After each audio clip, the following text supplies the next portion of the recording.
Sengketa kepemilikan tanah yang menimpa keluarga Dino Patijalal memantik reaksi. Jika sosok yang punya pengaruh saja bisa menjadi korban, lantas bagaimana dengan masyarakat awam?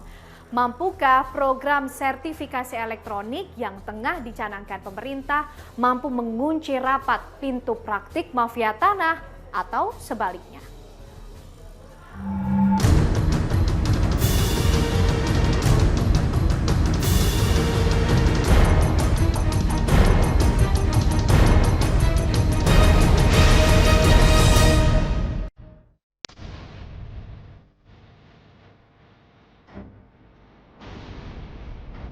Kasus pencaplokan tanah yang dialami ibunda mantan Duta Besar RI untuk Amerika Serikat Dino Patijalal ibarat fenomena gunung es.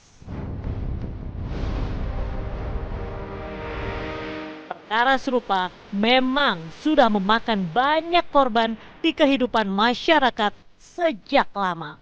Namun, pemerintah tak mau tinggal diam. Kementerian Agraria dan Tata Ruang Badan Pertanahan Nasional meluncurkan e-sertifikat.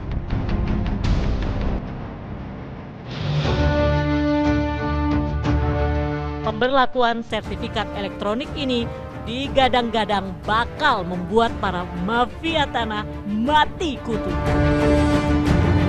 Kita mau memperbaiki sistem.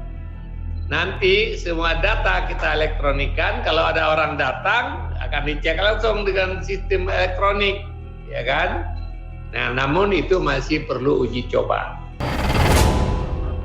Saya sih pendapat juga kalau untuk mencapai satu kepastian hukum, ya memang sebaiknya gitu dipusatkan ya jadi sertifikat elektronik sehingga tidak ada menghindari pungli, menghindari pemalsuan dan penyalahgunaan lainnya gitu.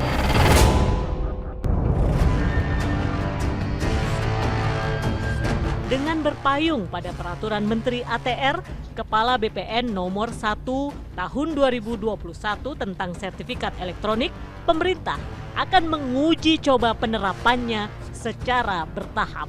Sekarang ini sudah mulai, tetapi masih di dalam konteks pilot project.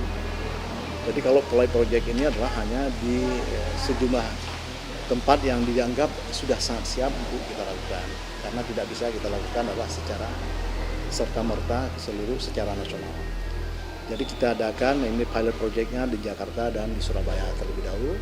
Tetapi juga itu bukan terhadap masyarakat dulu, tetapi akan dilakukan adalah terhadap barang milik negara.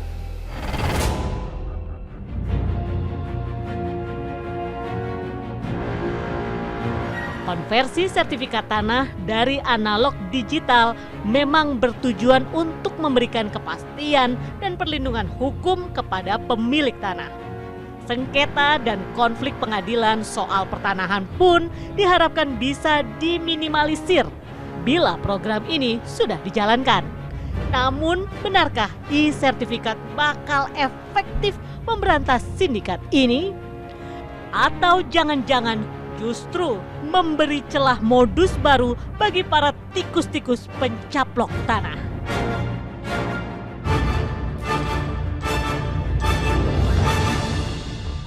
Sertifikat elektronik kalau bersifat backup itu saya setuju.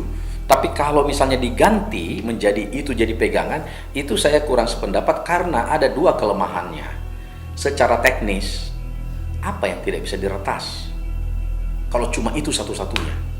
Ya. Yang kedua adalah secara hukum. Hukum apa? Hukum pembuktian.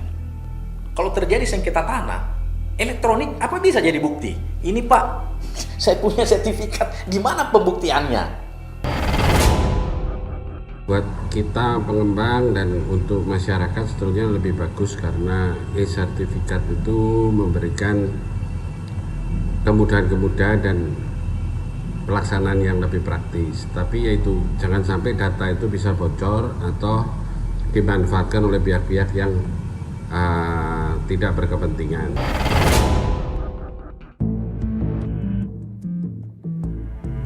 Lantas, bagaimana cara agar bisa terhindar dari jeratan mafia tanah? pertama, jangan tergiur dengan embel-embel DP yang besar. Oke, kalau DP-nya udah masuk, yang kedua kita lihat kedua adalah notarisnya. Notarisnya tuh harus yang kredibel. Kalau bisa notaris yang kita kenal sendiri, ya.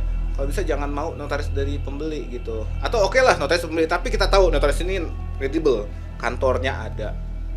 Terus kemudian setelah itu kawal terus itu transaksi, karena jangan sampai dia bilang pembayaran tempo nih, pembayaran tempo, tapi ternyata nggak dibayar-bayar, ternyata tuh sertifikat udah dialihnamakan. Itu cek terus ke notaris atau juga ke BPN, apakah tuh nama sudah beralih atau belum gitu. Itu yang pertama. Dan ketiga terakhir, pilih juga broker yang bagus gitu, jangan broker yang tidak tersertifikasi.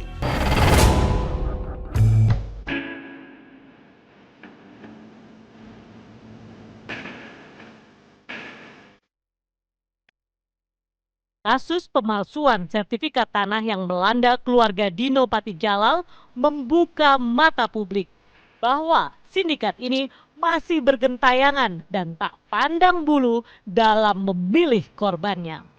Kewaspadaan tinggi masyarakat, pengawasan yang ketat dari pemangku kepentingan hingga penegakan hukum yang tegas selayaknya menjadi kunci penting demi memberantas para mafia tanah.